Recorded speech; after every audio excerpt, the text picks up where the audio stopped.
sabi niya, bye, Madam Ganda. Ayan, thank you so much to Christopher Rodin of L'Oreal Professional for my hair and Jose Marie Visceral for my makeup. Ay, ikaw lang nag-makeup. Kaya palang kapal. Ay, hinard ka naman. Aray! Hinard ka. Tayo'y mga Pinoy, tayo'y hindi kano. Huwag kang mahihiya kung ang mukha mo ay bako. Hindi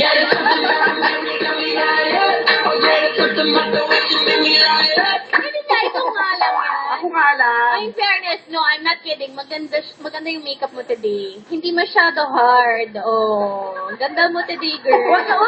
Yan yung angulo. Wag mo nang... Huwag kang babad. Huwag mong ginawa.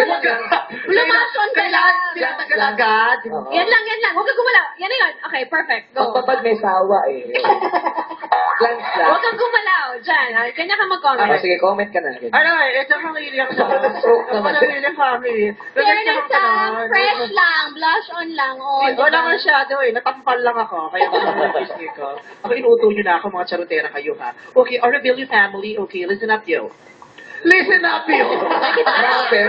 Kasi Oh, hirap rapper mo. sila Ituloy mo yan. Listen up. Yo. Nakakatawa yung yung batang unang nag-rap. Sino yun?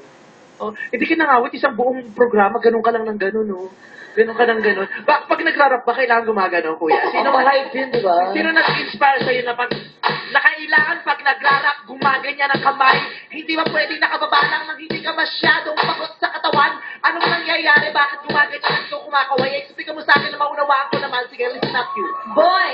Dali, sumagat ka taong na nagra-rap din. Tayo ka, tayo ka. Dali. Galingan mo ha. Boy. Sagot. Go. Kausapin mo ako. Explica mo ang sarili mo. Nang magkaunawan tayo. Dahil pag hindi ko yung gusto, sinasabi ko sa'yo, ibabagsak ko kayo. Yo.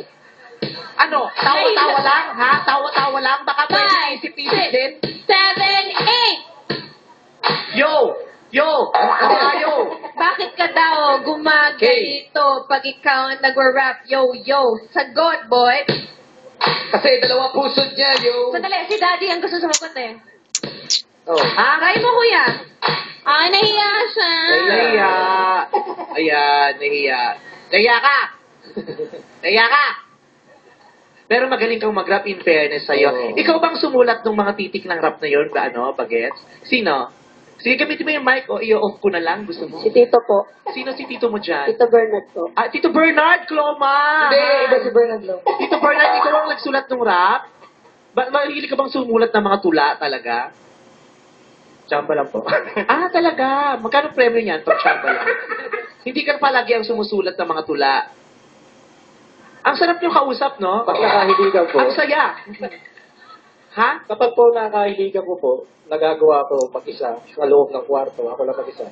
Walang nakakasagabal sa akin. Kaya, Ano pong nagbigay sa inyo ng inspirasyon para gumawa ng ganyang tula at gawin yan? Dahil din sa pamangkin ko, dahil mahilig siya, yan ang ano niya.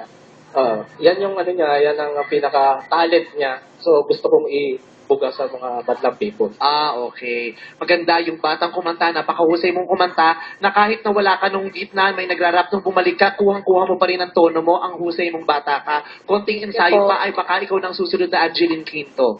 Ang galing-galing mo. Nag-rapper si Angelique. Hindi, so kumanta siya. Siya yung kumanta kumanta rin ng siya. isang lahi. Kinanta ko kaya yun ng grade school tsaka high school. Yan ang panlaban ko sa contest, no? Oo, paano? At lahat ng tuwing ginagamit ko yung kantang yan, di ako nananalo kaya. Oo. Anong costume mo dati? Ha? Nakabarong ka? Yung costume ni ate sa dulo, ganyan. Talaga? O bakit? Di pwede magbiro? Iima.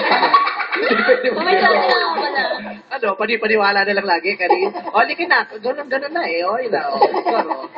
Kung sayan nyo lang yung yung kanta ng mga lalaki, doon lang kayo sumablay. Pa. 8 ang score sa inyo ni Vibe. Thank you.